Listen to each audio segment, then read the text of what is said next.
Today, we're taking a look at one of Spyderco's smallest knives that still manages to actually feel like a real no-compromise tool, and that is the Spyderco Lil Native. This is a knife that gets recommended often, especially for people dealing with blade length restrictions, and for good reason, but it does have some trade-offs. So I'm going to break down how the Lil Native actually measures up as an everyday carry knife, where it shines, where it fails, and who it really makes sense for. As always, I'll have links down in the description for where you can get one for yourself, but with that out of the way, let's get into it. And first, we're going to start with the specs and the materials. So the Spyderco Lil Native has a 2.42-inch leaf-shaped blade, and my version has a satin finish. There are also DLC-coated options out there, and there is a Wharncliffe-shaped blade as well. The total length is 5.89 inches, and the blade stock is still a pretty hefty 0.125 inches. And my version here comes with the compression lock, which is a lock that Spyderco is well known for. Keeps your finger out of the blade path while giving you a drop shut action. And it does also, though, come in a backlock and a slip-it version as well. Now, as far as steel and scales, mine, as you can see here, maybe if I get the right angle, is S45VN. Now, that is not a steel that it normally comes in, and mine actually started its life as a KnifeJoy exclusive that had some very pretty pink scales. As you can see, I swapped mine out for those. Pink just is not my color, but the standard steels that it is offered in are S30V, Spy27, and then the lightweight models come with BD1N steel. And beyond those, there are actually quite a few other steels that have been offered either as sprint runs or dealer exclusives, and those include Rex 45, 204P, S90V, M4, Crewwear, 20CV, S45VN like I have here, 15V, 10V, and 4V.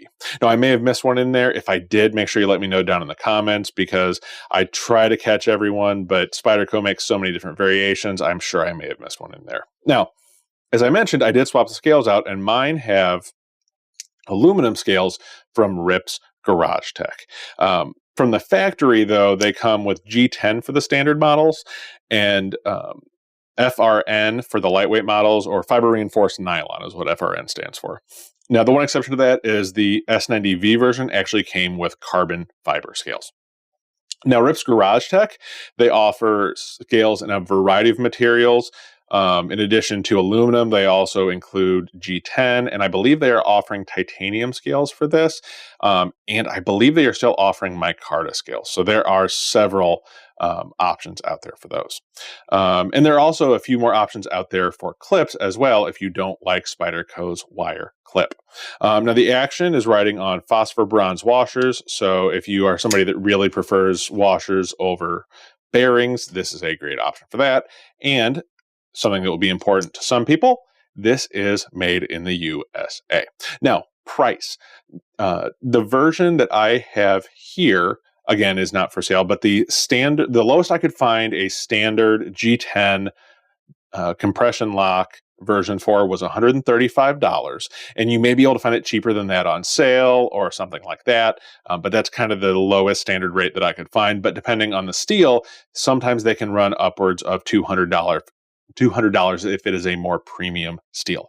The lightweight models often come in a bit cheaper than that, although, for instance, I think the 15V still comes in a little bit above that $135 price point. So, enough about the specs and materials. Let's talk about the ergos. And this is an area that I think the Lil Native is arguably one of the best at for its size. So, and the reason for that, I think, is the choil, which allows you a full 4-finger grip. So even though this is a very, very small knife, I'm getting a full 4-finger grip, even with my large, extra large size hands. Extremely, extremely comfortable. Now, the thing I like about the choil is it is actually a fairly deep choil, and it also has this little nub right before you get to the blade that is really going to prevent you from sliding onto the blade. Some knives, you're going to have the back of the sharpened edge coming right up to the edge of the choil, and while it's usually not an issue, I've had knives that have kind of poked me and cut me because my finger rides right up against that. So that is a huge win for the Spyderco, in my opinion. Now, the original OEM scales, which again, I don't have anymore, those have a peel ply texture, which gives you a good little bit of extra grip. The FRN has the best way I can describe it is a pattern that you either love or you hate. I don't like it visually, but it does give you very, very good grip. Now, my Rips Garage Tech scales, because they're aluminum, they are a little bit slicker, but the pattern that I have, which I think this is their diamond pattern, it does help give a little bit of extra grip when you're using it. So, onto the lock and the action. So as I mentioned, my version here has the compression lock, and that is what the standard version of the Lil Native has. And it is great for one-handed operation, which isn't always easy for a knife this size. And getting a knife that's drop shut this size is awesome. Now, as I mentioned earlier, you can also get this in a back lock and a slip it version or slip joint version. Now, as far as what models are offered in what, the standard G10 models you can get in each locking system, each of those three. The lightweight models are all backlock. So to my knowledge, there are no lightweight models that use the compression lock or the slip joint. If I'm wrong on that, again, let me know down in the comments, but that's what I came up with from my research. Now, my one downside to me as far as the lock and the action, and I think it's because of the very small size and lightweight of the blade. Usually when I try to flick it like that, it doesn't deploy fully. If I flick it really hard, you kind of heard that did finally lock in, but with standard effort, a lot of times it won't throw all the way out like that. But all you really have to do is add a little bit of wrist flick to it, and it will come out and lock very well. And again, I think that's just the nature of the beast with a blade this small. You're not working with a lot of mass to go against the lockup. So that's my guess. But it's easy to tune to being drop shut. You can see it's drop shut even with that being the case. So really, I do like the lock and action, just something to be aware of. You might need that little bit of wrist flick to consistently get it out every time. So on to carry and practical performance. So this is easily one of the easiest knives to carry that I own. So I'm going to bring out the pants pocket simulator here. And as you can see, this absolutely disappears into the fifth pocket. You can see it a little bit there because of the color of the scales, but it really is great as a fifth pocket knife, and that's how I usually use it. But obviously, you can also carry it in the larger pocket if you want to, but very, very easy to carry. And one of the other great things as far as carrying it is legal pretty much everywhere. At least in the US, because even in more restrictive locations like Chicago or Boston that have a 2.5-inch blade length limit, because this is 2.42 inches on the blade, it is going to be legal in those locales. Now, most models of the Lil Native use Spyderco's deep carry wire clip, which is what this has, and I love it because it is both minimalist, it doesn't call much attention, and it sits deep in the pocket. Now, so far as I can tell, the backlock G10 versions and these slip-it models actually use a more standard clip that is not deep carry. And so for me, having the wire clip is actually a big win, but I do know that some people prefer the standard pocket clip, so that's just something to pay attention to when you are buying it. As I mentioned, it fits very comfortably in the fifth pocket. It's not ultra light by any stretch of the imagination, especially with aluminum scales like mine has, but even with the aluminum scales, it is far from heavy and it's not going to weigh down your pocket. And thanks to the awesome ergos and the very sharp factory edge, it is a very practical knife for me. With a full 4-finger grip, I can easily cut my way through cardboard, as you see here. No issues getting through that, which if you've owned very many Spydercos, you know that they really do not take a lot to get through. Now I'm kind of catching. I think I'm just kind of catching a crease in the steel there. Yeah, it was a crease in the cardboard, not the steel. So, obviously, you're not going to be doing anything crazy like batoning with a knife like this, but it definitely hits above its weight or really size as far as capability goes.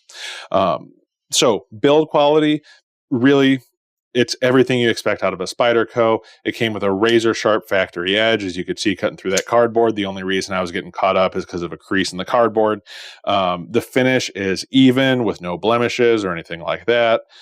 Everything lines up how it should. The blade was perfectly centered when I got it. It was very easy to tune to being drop shut. No issues with build quality, which again is what you come to expect from Spyderco. So let's look at some comparisons as far as size goes. So I'm going to bring out some of the more popular knives that are out there right now. And so I have the Spyderco Sage 5, which to me is almost, even though this is the Lil Native, and as far as the design goes, it is kind of a smaller version of the Native because of the blade shape. In function, it is almost like a miniature Sage 5 to me. Now, I also have the Para 3, the Kershaw Bel Air, and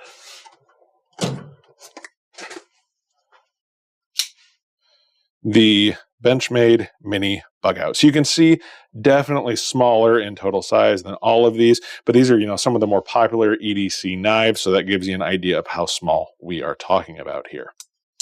Let's get these out of here. And the Bel Air.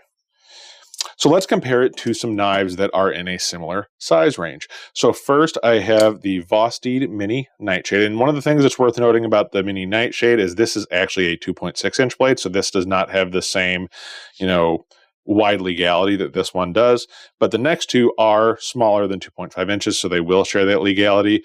And those are the CJRB Mica and the CIVIVI Baby Banter. So those are some of its competitors in that same price range and how they compare size-wise. Let's get these out of here. So as far as the pros and the cons for the Lil Native. So one of the big pros, amazing ergos for a knife this small. It really is impressive how easy this is to use and how comfortable it is in your hand.